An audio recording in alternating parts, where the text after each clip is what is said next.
Google, Android services ये सब बंद होने जा रहे हैं। ये बहुत बड़ा ऐलान है जो कि हो चुका हुआ है।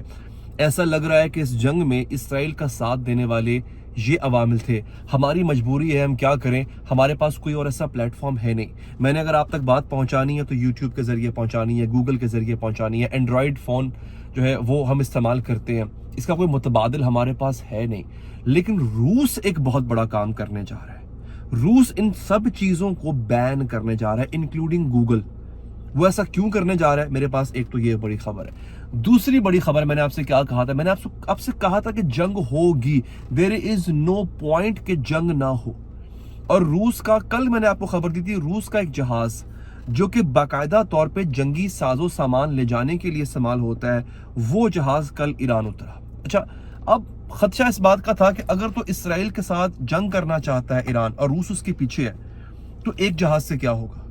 आज खबर आई है कि जहाजों की एक खेप है, एक ठीक ठाक बड़ी तादाद है जहाजों की जो ईरान में उतर रही है, और वो ऐसा ऐसा असलहा लेकर आ रही है, आप हैरान रह जाएंगे। मेरे पास आपको बताने और दिखाने के लिए एक ऐसा हथियार है जो रूस ने ईरान को दिया है, और अब इसके बाद ईरान की सरहदों में, ईरान की हवाओं में और फजाओं में कोई मिसाइल नहीं आ सकेगा।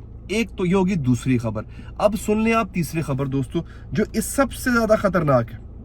वो ये है दोस्तों कि ईरान ने 2 दर्जन से जायद, 2 दर्जन तकरीबन 24 के करीब अपने ही फौजी अफसरान, जिनमें बड़े बड़े कमांडर शामिल हैं, उन्हें गिरफ्तार कर लिया है।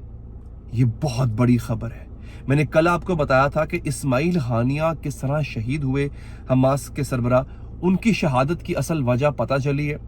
इससे पहले न्यूयॉर्क टाइम्स ने कहा था कि उनके अपार्टमेंट में बॉम्ब रखा गया। बाद में पासदाराने इनकलाब ने कहा है कि नहीं, ऐसा नहीं है। असल में हुआ यह है कि एक प्रोजेक्टाइल यानी छोटी रेंज वाला मिसाइल इस्माइल हानिया की रिहाइश गाह पर आके गिरा। लेकिन इस्माइल हानिया की रिहाइश गाह का पता कैसे चला, ये सबसे बड़ा सवाल था। और रिहाइश गाह में भी उस कमरे पे गिरा जाके जहां पे इस्माइल हानिया रिहाइश पजीर थे। इसका मतलब है किसी अंदर के आदमी ने बड़ी ही प्रिसाइज लोकेशन लीक की है। तो अब दोस्तों जो बड़ी चीज हुई है वो हुई है, उसकी मैं आपको डिटेल दूंगा कि 2 दर्जन से जायद इसमें अफसरान हैं, और इसमें ईरान की इंटेलिजेंस के भी अफसरान हैं। अब आप देख लीजिए, मोसाद या इसराइली जो मिलिट्री एजेंसी है, वो इतनी इंट्रेंच्ड है, वो इतनी घुसी हुई है इस वक्त इसराइल के अंदर, कि ईरान के अंदर, कि वो उसके अपने इंटेलिजेंस अफसरान को उसने खरीद लिया दोस्तों। और ऐसे ही नहीं, मेरे पास एक लिस्ट है, बहुत लंबी लिस्ट है मेरे पास, मैं आपको दिखा भी देता हूं। अभी मेरे पास कागज में लिस्ट होगी यहाँ पे दोस्तों। इससे पहले अगर मैं आपको बताऊं कि इस्माइल हानिया से पहले 8 अप्रैल को हिजबुल्लाह कमांडर हैं अलहम्द हुसैन, उनको लबनान में शहीद किया गया ऐसे टारगेट और ऑपरेशन करके। फिर जनाबे वाला पासदाराने इनकलाब ईरान के कमांडर मोहम्मद रजा जहदी को 2 अप्रैल को शाम के शहर दमिश्क में टारगेट किलिंग करके शहीद किया था। लबनान में 31 मार्च को हिजबुल्लाह कमांडर इस्माइल अरजैन को शहीद किया। 8 जनवरी को एक और कमांडर है वसीम अल तल्लाह, उनको इसराइली हमले में निशाना बनाया गया। फिर हमास के सियासी शोबा के नाइब कमांडर साहले अर्रवरी, उनको 2 जनवरी को बैरूत में शहीद किया गया था। यानी आप ये देख लें कि एक सिलसिला है और ठीक ठाक बड़ा सिलसिला है। और यहां तक कि ईरान के जो न्यूक्लियर साइंटिस्ट हैं, उनको ईरान में शहीद किया गया, कैसे, रिमोट कंट्रोल स्नाइपर के जरिए। सो इस कदर इसराइल इंट्रेंच, यानी ईरान को बेसिकली अपने घर की सफाई करने की जरूरत है, और ठीक ठाक जरूरत है नाज़रीन। इसकी डिटेल मैं आपको बताऊंगा। अच्छा, दूसरी ये जरा सुन लीजिए, नॉर्थ कोरिया के लीडर किम जोंग अन का बयान है ये। वो कहते हैं, we will always stand by Iran and will respond decisively to any threat to our ally. ले जनाब, इसने कह दिया, Kim Jong Un, North Korea ने कह दिया कि हम ईरान के साथ होंगे, और ईरान पर आने वाली हर किस्म की थ्रेट को हम अपने ऊपर तसव्वुर करते हुए ईरान का साथ देंगे। इससे पहले ये नॉर्थ कोरिया कह चुका है अगर रूस पे हमला हुआ, रूस का बाल भी बीका किया गया, तो हम जवाब देंगे। ईरान के बारे में भी अब एक बात याद रखिएगा दोस्तों, ईरान का इस्तेमाल करते हुए चीन और रूस अमेरिका से जंग लड़ना चाहते हैं। ये बात आप मुझसे लिखवा लीजिए। जो लोग इंटरनेशनल रिलेशंस को, आलमी मामलात को समझते हैं, मेरी बात की तायीद करेंगे। ये जंग फकत ईरान और इसराइल की नहीं है, रूस इसका हिस्सा है। रूस ने आज, ये मैं आपको खबर देता हूं दोस्तों, हाँ जी, रूस ने आज मुसलसल, बल्कि ईरान ने पब्लिकली अनाउंस भी कर दिया कि उसके पास एटमी हथियार है बाय द वे। अच्छा, continuous stream of IL-96 cargo planes detected flying from Russia to Iran. अब IL-96 जो प्लेन है, ये वो प्लेन है जो बड़े पैमाने पे जंगी सामान, हथियार, मिसाइल, न जाने क्या कुछ तोपें वगैरह वो ले जाने के काम आता है. वो कह रहे हैं कंटिन्यूस स्ट्रीम ऑफ फ्लाइट्स, यानी आना जाना लगा हुआ है. रूस से उड़ रहे हैं, ईरान में लैंड कर रहे हैं, वहां पे ऑफलोड हो रहे हैं, वापस जा रहे हैं रूस, वहां से दोबारा सामान लेकर आ रहे हैं और ईरान में ऑफलोड हो रहे हैं. यानी इतना कुछ हो रहा है.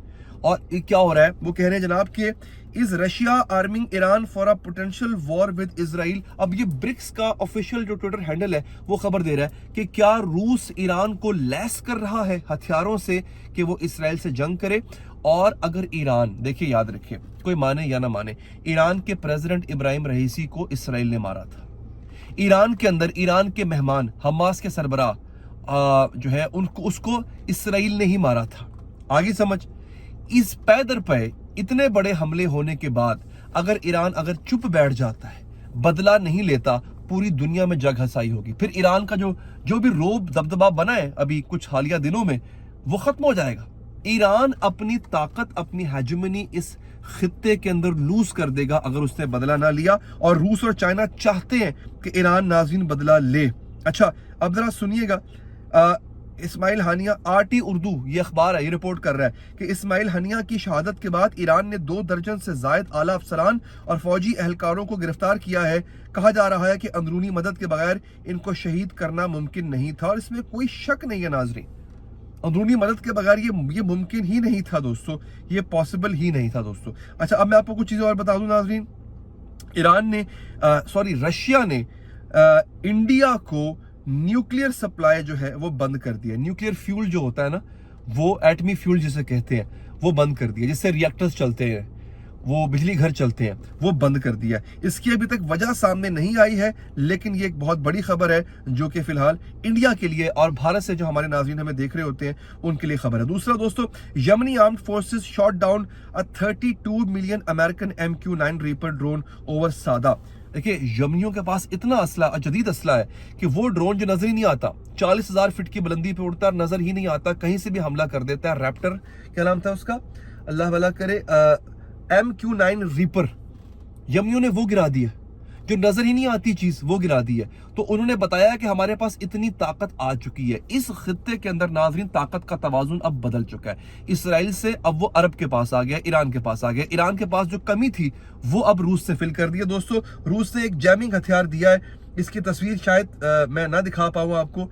जैमिंग हथियार है, एक ऐसा हथियार दिया है कि जिससे कोई भी आने वाला जो मिसाइल है वो जाम हो जाएगा ईरान की सरहद के अंदर आके. तो दोस्तों, ये थी अब तक की अपनी अपडेट. अपना ख्याल रखिए, चैनल को सब्सक्राइब कीजिए. अल्लाह निगहबान.